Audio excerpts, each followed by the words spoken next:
Let's now take a look at the derivative of formulas. And we're going to take the derivative with respect to certain variables. Okay? So what I have here is a couple formulas. So this is a cylinder. Think of it as like a soup can or something. And here's the formula for the surface area. Okay?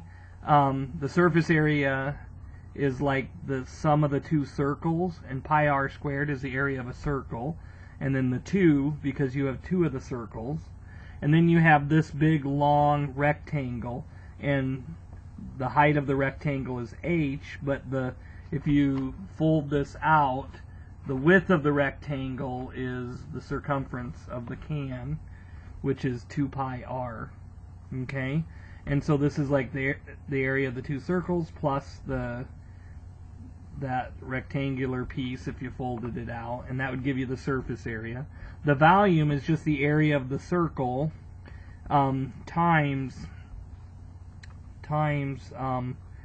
the height of the can. So pi r squared gives you the area of the circle times the height of the can.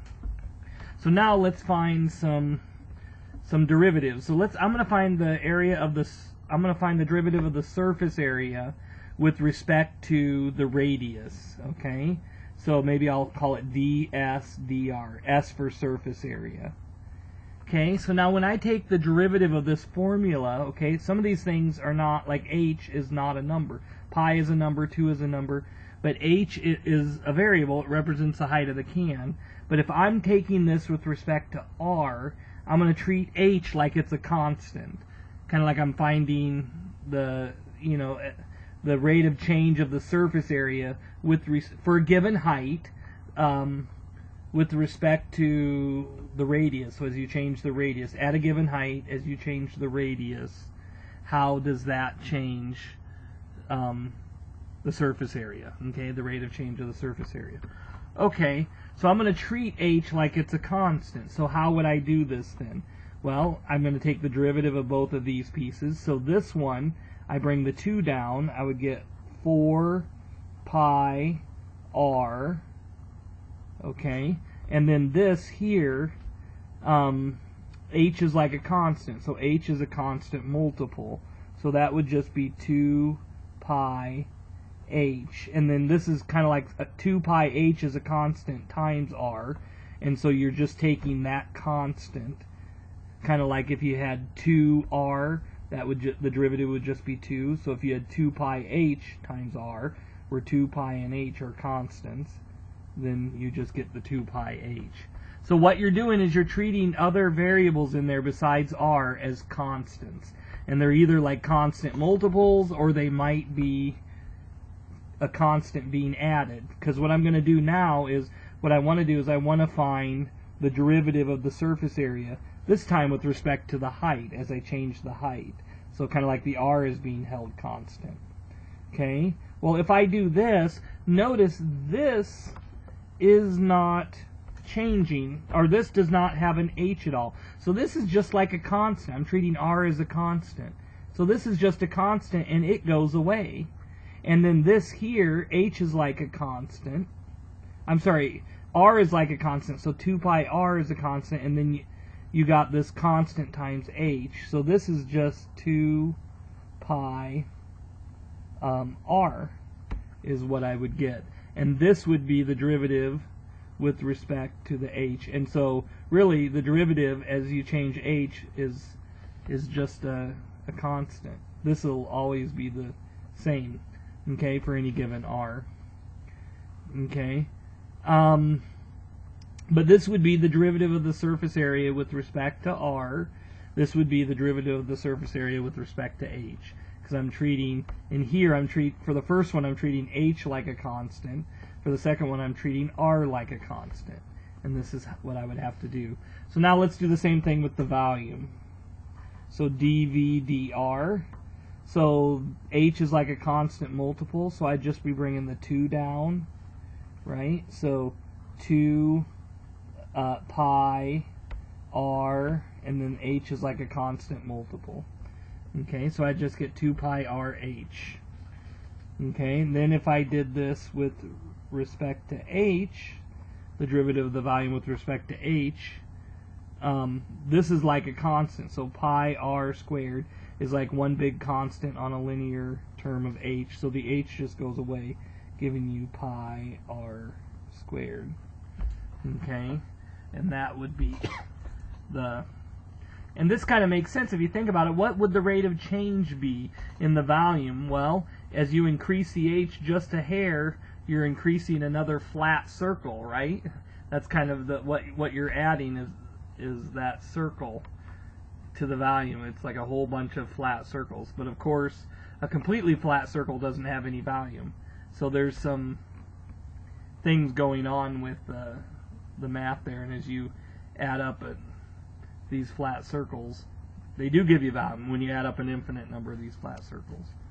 Okay, but that's some examples. So when you're taking the derivative of a formula, you're going to take it with respect to a certain variable, and then you treat the other variables in the formula as constants. So I have one more here that might be a little more challenging, but this is a real formula. This function here, so y equals a times sine, and inside here you got the square root of k over m times t. Okay, this represents the oscillations of a mass m at the end of a spring. So you can see here, and the k here represents the stiffness of the spring. So you can see here that what you're getting here is at time t, where it's at, this is oscillating. And the a here, the amplitude, is how much it oscillates back and forth, okay? And so, what I'm going to do, let's find dy, and then let's find it with respect to some different things. Like I could do dy dt. And then, in this case, the a is just a constant, and this square root of k over m is just a constant, right? So, to take this derivative, this is a... this is a composition. You got like a constant multiple times sine of, and then inside here you have this constant times t, so like a linear term inside there. So I'm taking the derivative of the outside function, which would be a cosine, evaluated at the inside function. And then I got to take the derivative of the inside function, which would just be the square root of k over m. Okay, and that would be the derivative of this with respect to t. So it might be interesting, what about the derivative with respect to m? Okay, so so this is kind of the rate of change of your oscillation as you change m a little bit at any given time. That's kind of hard to imagine what that means, but let's go ahead and do it. We'll take the derivative with respect to a change in the mass. Okay, well this is going to be maybe a little bit harder. Now the t is a constant multiple, right? And then the m is inside the square root function here. So let's see if we can pick this apart. Okay, so I have on the outside again this. Ooh. Okay, so on the inside we're treating t like a constant multiple, so I'll put it out front, and then we have the square root of something right here. And what I could do is I could rewrite k over m as k times m to the -1. So then I see that that's just a power rule as opposed to like a quotient rule or something. So to do this, the derivative of the outside function would be a cosine evaluated at the inside function, which would be all of this. Okay, times the derivative of this inside function. So let me actually write that.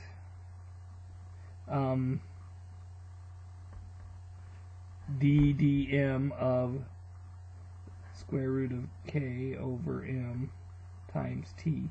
So now I got to take the derivative of this, right?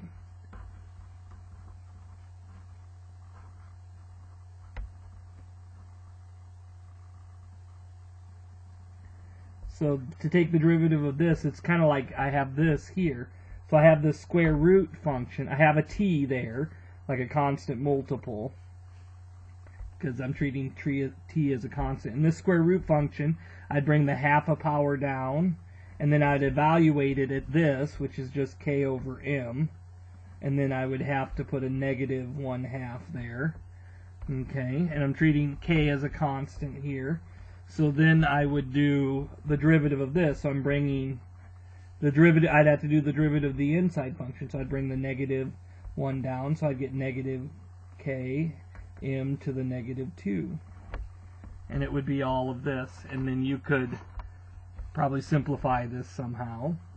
And you could do other ones. So you could do with respect to k, with respect to the stiffness of the spring.